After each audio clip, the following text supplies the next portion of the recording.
Nggak ada ampun, besok saya pidana semuanya. Hitung sudah berapa yang meninggal. Kan sudah di polis lain, kenapa masih produksi? Itu urusan manajemen. Nggak urusan manajemen loh, besok saya pidana nih ini. Jalan baru selesai dibangun, dihajar lagi truk-truk besar. Nah kita pika iraha tuh, jalan rusak rakyat kamu. Mana pimpinannya? Ada di tempat. Di mana? Siapa yang punya tempatnya ini? Sebutin namanya siapa? Parasel. Rasel, di mana rumahnya? Siap dan saya belum tahu soalnya. Bapak kan pekerja di sini. Siap, saya security. Security kan harus tahu pimpinannya siapa. Buka saya mau lihat ya siapa yang produksi.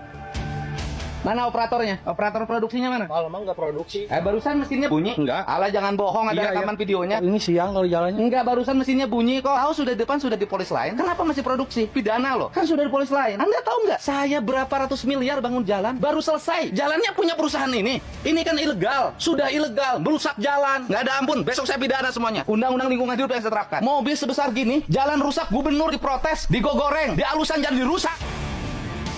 Kan sudah berapa kali ditutup? Hitung sudah berapa yang meninggal? Ketabrak truk besar. Loh, bukannya saya. Insinyur Arifin. Insinyur Arifin, di mana alamatnya? Bandung. Orang Bandung yang punya perusahaannya. Ya, yang punya harga. Yang punya Radio Ardan. Iya. Ini atas perintah siapa? Ya Bapak Keamanan. petugas. Atas perintah siapa? Sebutin aja atas perintah siapa.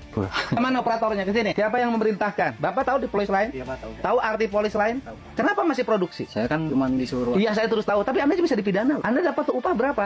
130. Anda dapat upah 130.000. Kerusakan jalan yang terjadi, antrian mobil yang besar ini berapa miliar per hari? Bapak tahu kapasitas jalan yang di sini untuk sumbu berapa? Sumbu 2. Ini sumbu berapa? Sumbu 3. Saya banting tulang. Gimana caranya supaya jalan bagus? Daerah ini tidak boleh ada penambangan agar wisata tumbuh. Mau sadar nggak kalian semua? Siap. Mau nggak Anda digituin? Sudah berapa hari buka? Baru jalan lagi Pak ini. Enggak, kemarin ada. Sok jujur. Dari minggu kemarin cuman nggak tiap hari jalan. Ucing-ucingan kan? Iya. Di sini nggak ada kepala desa negur di sini. Kurang paham. Nggak ada. Camat di sini nggak ada yang negur. Aparat di sini nggak ada yang negur. Kurang paham. Store-nya sama siapa ini? Yang bayar ini kemana? Truk-truk ini. Semua mereka sembunyi. Nah terus yang bertanggung jawab di sini siapa? Terus kalau besok Anda kita angkut, ini kan barang ilegal. Yang membeli, saya dorong untuk dikategorikan dia adalah penada. Kalau izinnya lagi di. Enggak, ini yang ngeluarin izin, nggak ada izin. Halo, tadi pagi saya minta Pak Sekda menelusuri truk-truk besar yang ke arah Ciater. Kemudian kan tidak ada laporannya. Akhirnya saya mengikuti sendiri. Sekarang saya menemukan ini masih ngangkut PT Agro Tambang Ilegal. Ini kan saya harus bersikap pada akhirnya. Ini sikap tegas saya. Tadinya kan saya membangun jembatan